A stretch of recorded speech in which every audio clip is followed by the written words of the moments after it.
Isabel, the Straits of Florida, somewhere north of Cuba, 1994. One day from home. Isabel hit the water and sank into the warm Gulf Stream.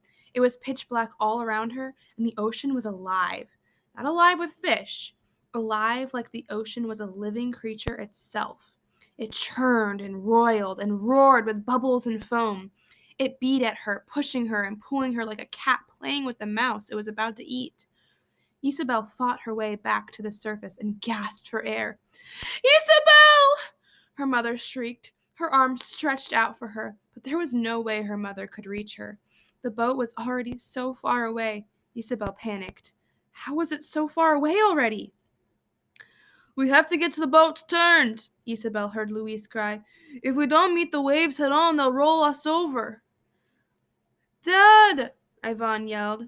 Isabel spun in the water, and a wave slammed into her, filling her mouth and nose with salty water and sweeping her under again. The wave passed and she broke the surface, gagging and choking, but she was already moving toward the place where she had seen Senora Castillo's head before it went under. Her hand struck something in the dark water, and Isabel recoiled until she realized it was Senora Castillo. The sea was tossing him around, but he wasn't moving on his own, wasn't fighting to get back out of the water. Isabel took in as much air as she could and dove down beneath an oncoming wave. She found Senora Castillo's body in the dark, wrapped her arms around him, and kicked as hard as she could for the surface. The ocean fought her, sweeping her legs out from under her and spinning her all around, but Isabel kicked, until her lungs were about to burst, and at last she exploded up into the cold air, gasping. There they are! Ivan cried. Isabel couldn't even try to look for the boat. It was all she could do to keep Senora Castillo's lolling head above water and catch quick breaths before the waves rolled over them both. But the waves seemed to be smaller now, still deadly, but not as high and fast. Isabel began to feel the rhythm of the sea, the sing-song lullaby of it, and it was easy to close her eyes, to stop kicking, to stop fighting. She was so tired, so very, very tired. And then Ivan was there in the water with them, his arms around her, like they were back in their village playing together in the waves on the beach. Here, they're here! Ivan shouted. Their boat was now alongside her, and her head thumped into the side of it as a wave crashed over her. Hands lifted Senor Castillo from her, and soon they dragged her over the side too. She splashed back down into the half-meter of water that filled the boat, but she was away from the waves, the never-ending waves, and she collapsed into her mother's arms. Rudy! Oh, gosh! Senora Castillo cried, clutching her husband's hand. Senora Castillo was unconscious. Luis and Papi had laid him out on one of the benches, and Isabel's grandfather was pumping his stomach like an accordion. Seawater burbled up out of Senor Castillo's mouth, and he suddenly lurched, coughing and spluttering.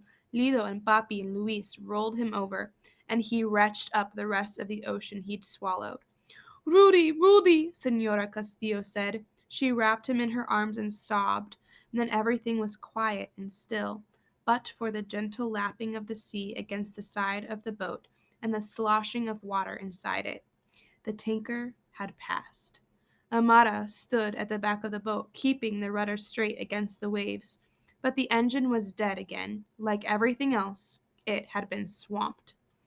Senora Castillo reached for Isabel's hand and squeezed it. Thank you, Isabel. Isabel nodded, but it came out more like a shudder. She was freezing cold and soaked from head to toe, but at least she was back in her mother's arms. Mahmi hugged her close, and Isabel shivered.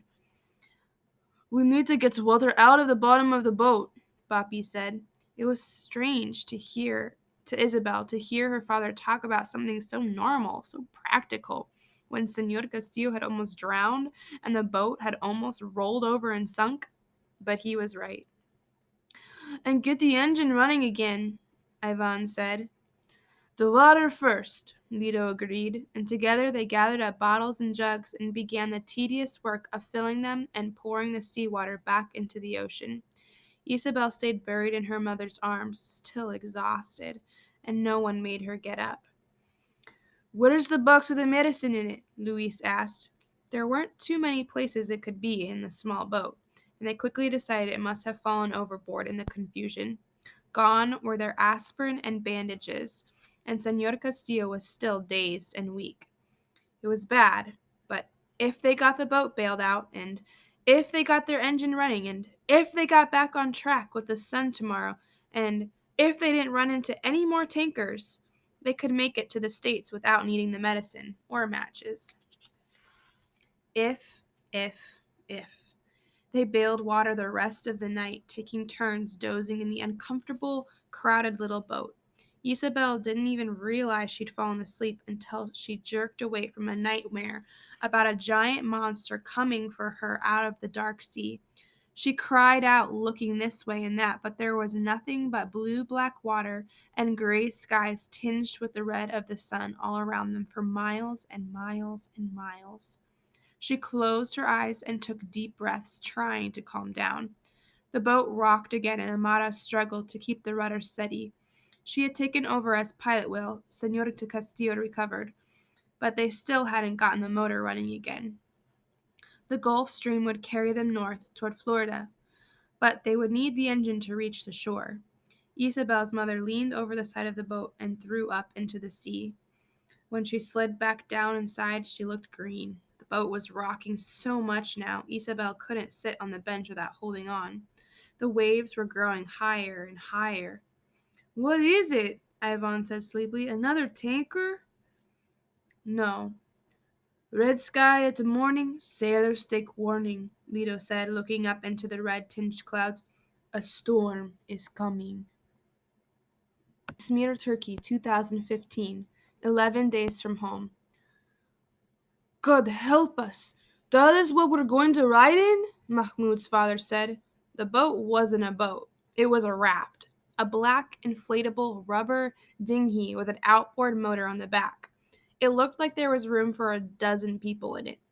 30 refugees waited to get on board.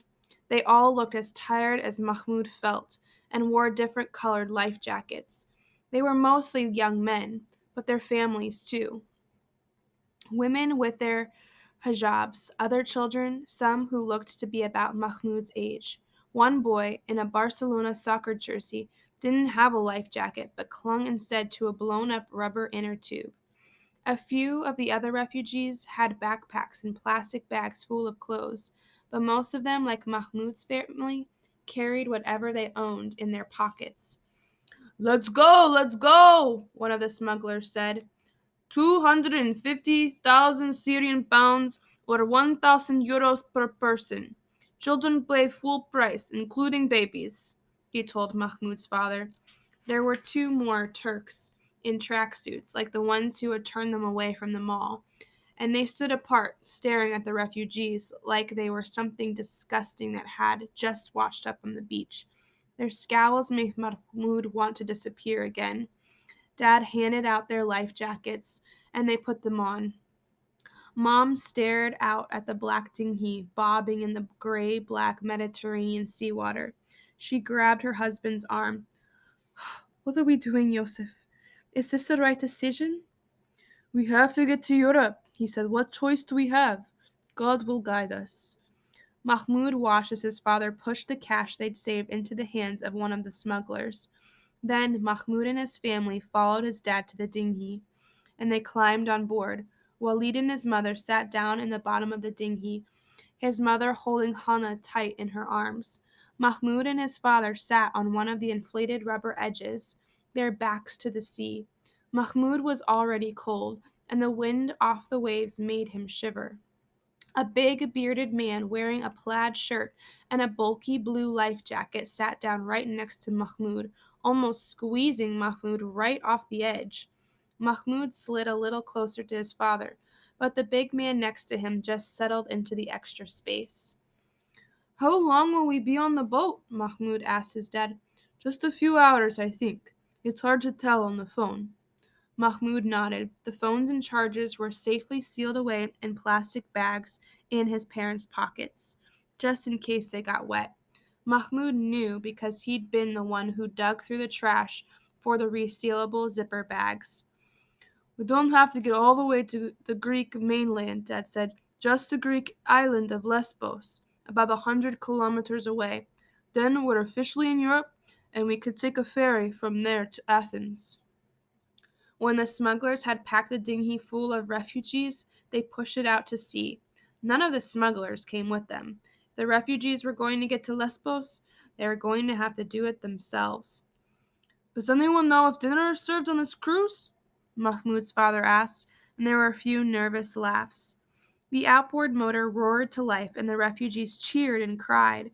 Dad hugged Mahmoud, then reached down to hug Mom, Walid, and Hana. They were finally doing it. They were finally leaving Turkey for Europe. Mahmoud looked around in wonder. None of this seemed real. He had begun to feel like they were never going to leave.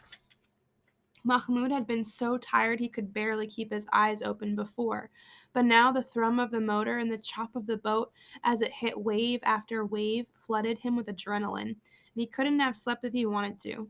The lights of Izmir dwindled to glittering dots behind them, and soon they were out in the dark, rough waters of the Mediterranean.